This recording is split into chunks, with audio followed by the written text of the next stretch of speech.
یہ تصویر ایک اسپتال کی ہے۔ ایک خاتون کینسر کے علاج کے سلسلے میں ہاسپٹل آئی، ساتھ میں ایک سوٹ کیس بھی تھا جس میں رقم تھی۔ ڈاکٹر سے علاج کی مشاورت کے لیے ڈاکٹر کے روم میں داخل ہوئی۔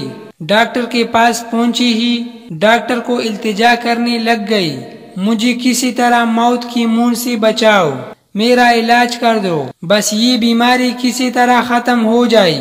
ڈاکٹر نے معائنہ کیا اور ٹیسٹ وغیرہ دیکھ کر کہا کہ میں کچھ کرنے سے قاصر ہوں، کینسر آخری مرحلے پر ہے، صحت یابی کی کوئی امید باقی نہیں ہے۔ بہت سی بجے چہرے سے وہ کمرے سے نکلی اور ہاسپٹل کے کوریڈور میں تمام نوٹ پھیلا دی، چیخ کر کہنے لگی، کیا فائدہ مال کا، ہم کیوں جمع کرتے ہیں مال، وہ مال جس سے ہم صحت نہیں خرید سکتے، وہ مال جس سے ہم وقت نہیں خرید سکتے، وہ مال جس سے ہم زندگی نہیں خرید سکتے، کیا فائدہ ایسے مال کا۔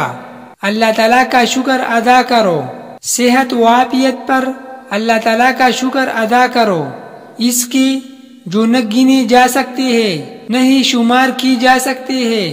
اللہ ہمیں سیدھے راستے پر چلنے کی توفیق عطا فرمائی اور ہمارے لیے آسانی پیدا کر دی، آمین یا رب العالمین۔